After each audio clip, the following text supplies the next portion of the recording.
بہت ہی خوبصورت مغفرت والا رحمتوں والا ایسا مہینہ آ رہا ہے جس کی شان و عظمت کو بیان کرنے کے لیے میں سمجھتا ہوں ایک ہی حدیث کافی ہے کہ میرے آقا علیہ الصلوۃ والسلام فرماتے ہیں کہ اگر میری امت کو معلوم ہوتا کہ رمضان کیا ہے تو وہ تمنا کرتی کہ سارا سال ہی رمضان۔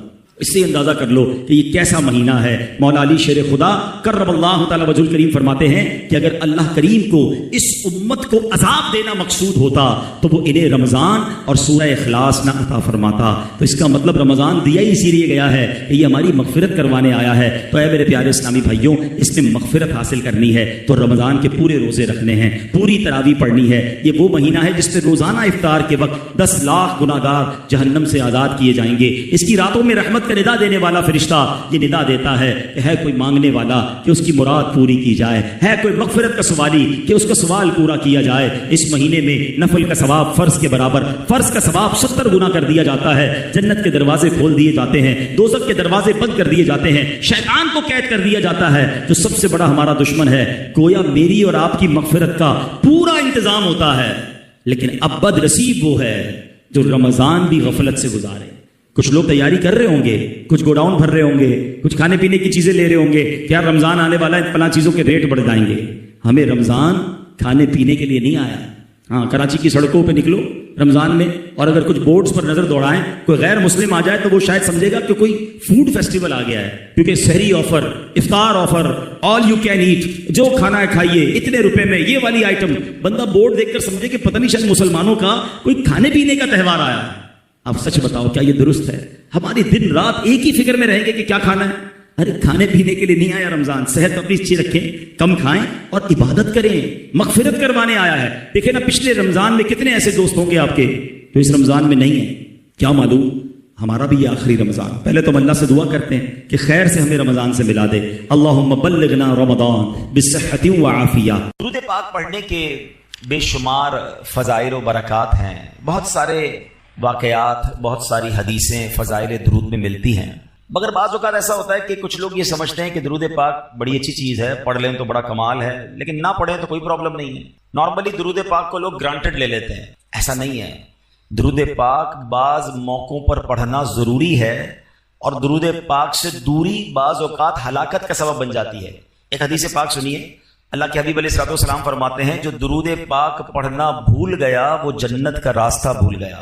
درود پاک کو چھوڑنا نہیں ہے، یہ جنت میں جانے کا راستہ ہے۔ اب جو میں آپ کو حدیث سنانے جا رہا ہوں نا، اس میں مزید نہ صرف درود پاک کی اہمیت کا اندازہ ہوگا بلکہ ماہ رمضان اور والدین، ان سب کی اہمیت کا اندازہ ہوگا۔ سرکار دو عالم نور مجسم صلی اللہ تعالی علیہ وسلم ایک بار مسجد نبوی شریف میں ممبر اقدس پر تشریف لے گئے اور میرے آقا علیہ الصلوۃ والسلام نے ممبر اقدس پر اپنا جب پہلا پیر رکھا، قدم مبارک رکھا تو فرمایا آمین۔ اگلا قدم رکھا فرمایا آمین، تیسرا قدم مبارک رکھا فرمایا آمین۔ صحابہ کرام کا کمال یہ تھا کہ جب بھی وہ پیارے آقا علیہ الصلوۃ والسلام میں کوئی غیر معمولی چیز دیکھتے تھے، ان یوزول کوئی معاملہ دیکھتے تو فوراً سوال کرتے تھے۔ تو سوال کیا حضور یہ آپ نے ہر قدم مبارک پر آمین فرمایا، اس کے پیچھے کیا حکمت ہے؟ حدیث کا خلاصہ ہے، سرکار دو عالم علیہ الصلوۃ والسلام فرماتے ہیں میرے پاس جبریل امین آئے اور انہوں نے یہ دعا کی کہ یا اللہ جو ماہ رمضان کو پائے اور اپنی مغفرت نہ کروا سکے وہ ہلاک و برباد ہو جائے۔ آقا فرماتے میں نے اس دعا پر آمین کہا۔ دوسری سیڑھی پر قدم رکھا تو جبریل امین نے دعا کی کہ یا اللہ جو اپنے ماں باپ کو بڑھاپے میں پائے اور ان کی خدمت اسے جنت میں نہ پہنچائے تو وہ ہلاک و برباد ہو جائے۔ آقا فرماتے میں نے اس دعا پر آمین کہا۔ اور تیسری سیڑھی پر جب قدم رکھا تو نبی پاک علیہ الصلوۃ والسلام فرماتے ہیں کہ جبریل امین نے دعا کی کہ یا اللہ جو نبی پاک علیہ الصلوۃ والسلام کا نام سنے اور آپ پر درود نہ پڑھے وہ بھی ہلاک و برباد ہو جائے۔ میرے آقا فرماتے ہیں میں نے اس دعا پر آمین کہا۔ اب ذرا غور کیجئے، سب سے پہلے تو یہ سمجھتے ہیں اس دعا کی امپورٹنس کتنی ہے، اس دعا کا مرتبہ کتنا ہے۔ دعا کرنے والے کون ہیں؟ فرشتوں کے سردار جبریل امین، اور آمین کہنے والے کون ہیں؟ نبیوں کے سردار صلی اللہ تعالی علیہ وسلم، جناب رحمت للعالمین۔ اٹ مینز دعا کے قبولیت میں تو کوئی شک نہیں ہے۔ اب یہ تینوں کام بڑے اہم ہو گئے نا، رمضان ملے اور مغفرت نہ ہو وہ مارا جائے گا، وہ برباد ہو جائے گا۔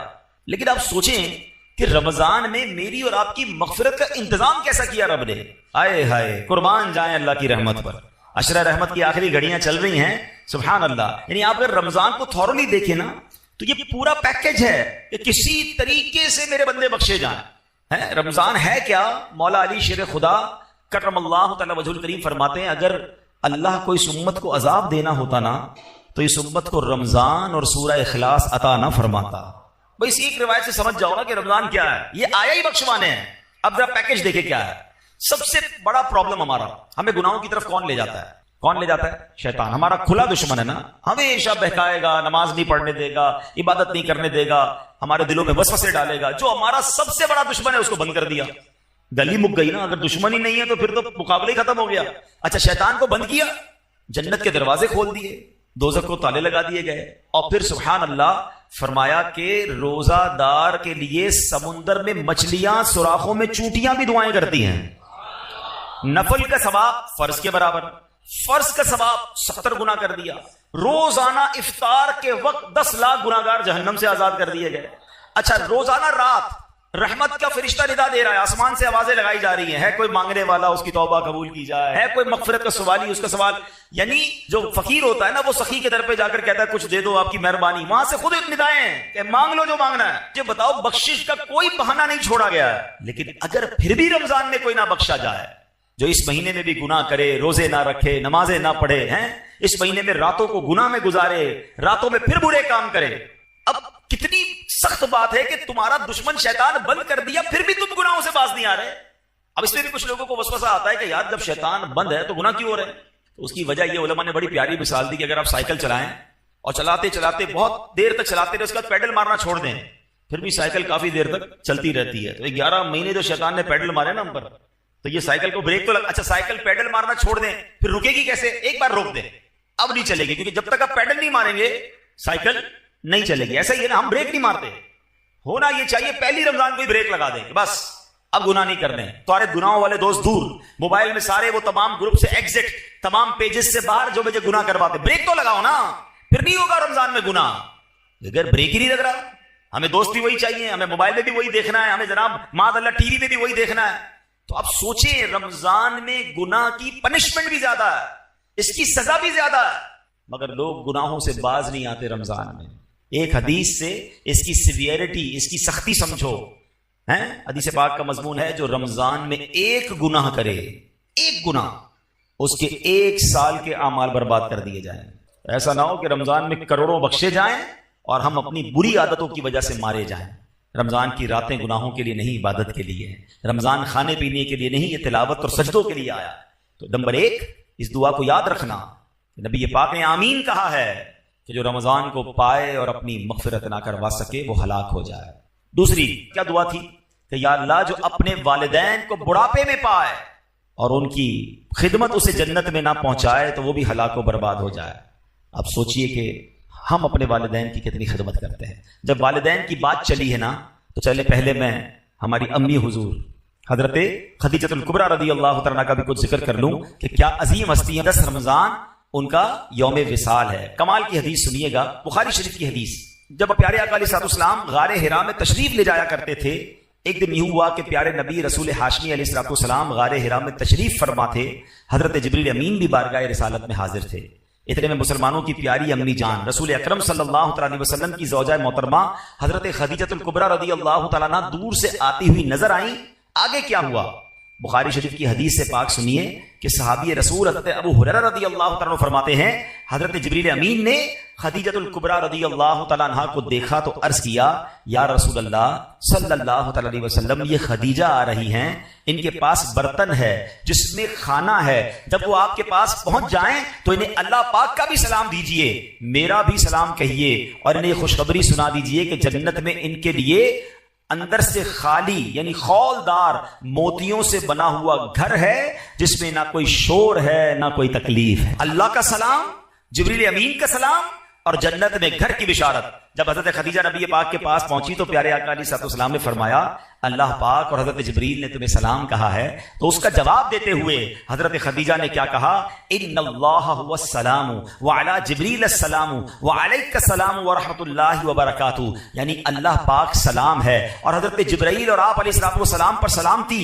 اللہ پاک کی رحمتیں اور برکتیں ہوں. یہ مرتبہ ہے ہماری امی حضور حضرت خدیجہ الکبریٰ رضی اللہ تعالی عنہا کا. مادر اولین اہل ایمان کی ہے یہ اس کی بزرگی و پاکیزگی.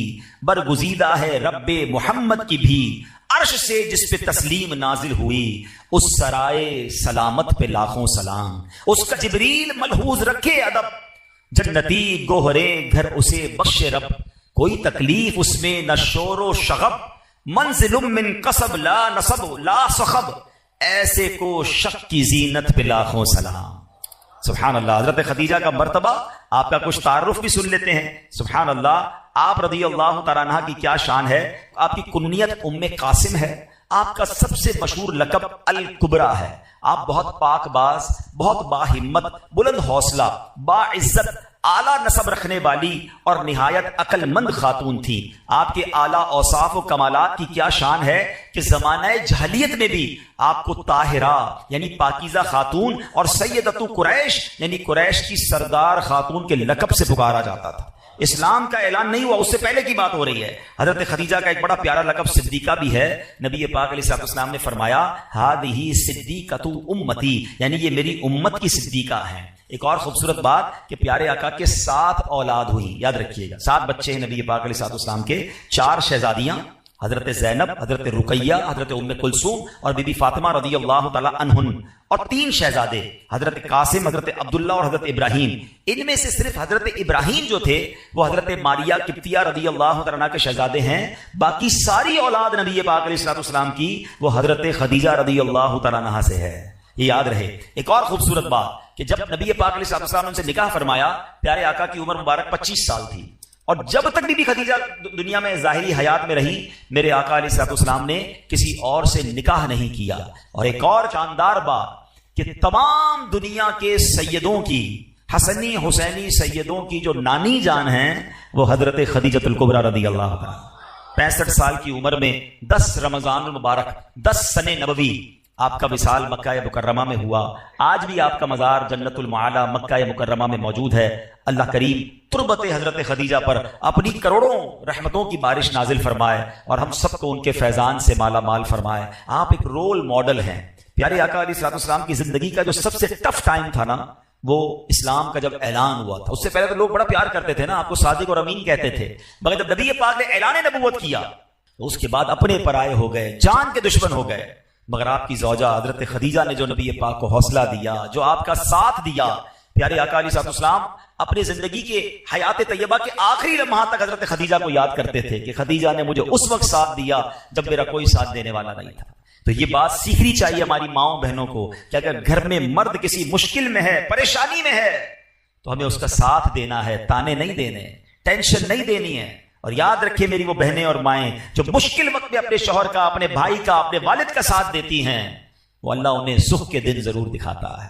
اور جو ہم نے سنا حدیث پھر آتے اس دعا کی طرف، حضرت جبریل نے دعا کی کہ جو اپنے ماں باپ کو بڑھاپے میں پائے اور مغفرت نہ کروا سکے وہ ہلاک ہو جائے. تو اس سے سوچنا یہ ہے، اس سے سمجھنا یہ ہے کہ ماں باپ کی کتنی خدمت کرنی ہے، ماں باپ کی کتنی دعائیں لینی ہیں. میں آج ایک تحدیث نعمت کے لیے شاید کسی کو یہ بات ترغیب کے لیے مل جائے اس لیے بیان کرنے جا رہا ہوں. میرے ابو جان تقریباً 30 محرم کو آپ کا وصال ہوا. اللہ پاک ان کی بے حساب مغفرت فرمائے.